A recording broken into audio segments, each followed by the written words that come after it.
Not happy tonight after nearly every inmate on death row in Angola asked Governor John Bel Edwards to spare their lives. It happened because of something the governor said. Now that also includes the people unhappy about this, family members of victims. Lester Dewey has new reporting tonight on what the governor had to say today about all of this. Lester.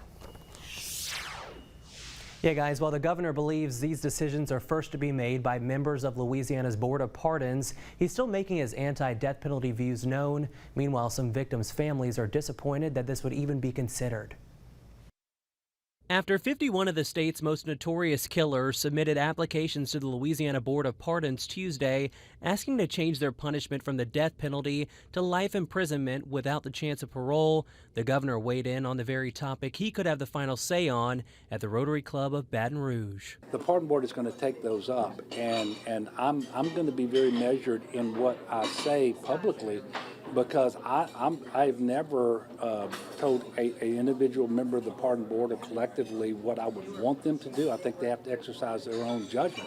The governor has taken a firm stance against the death penalty recently, calling for lawmakers to abolish it back in April of this year. However, the few efforts to do that didn't go far this session. In the last 20 years, there's been one execution and I think 6 exonerations. Cecilia Capel is the executive director of the Louisiana Capital Appeals Project and led a team of attorneys to submit the requests. The people on our death row are not there because these are the worst of the worst crimes. They're there because they are poor, Black, young, mentally ill, or intellectually disabled.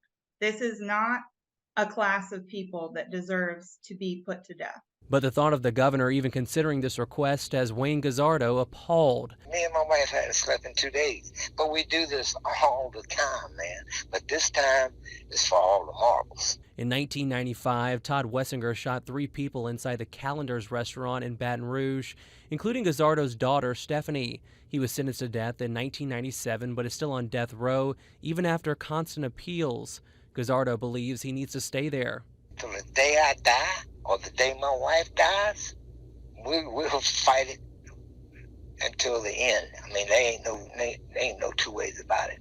He was remorseful. The request is also baffling some longtime well-known prosecutors who put some of these criminals on death row, like former First Assistant DA John Sinkfield, who said, quote, "The outcomes should be left to the courts. These secondary victims have been engaged in years of court proceedings, and it would absolutely destroy some of these family members for the persons convicted of murdering their loved ones to be just arbitrarily released from the death penalty." But these applications have to be individually scrutinized and judged, and I don't act on any of them unless and until the requisite vote of the Pardon Board happens.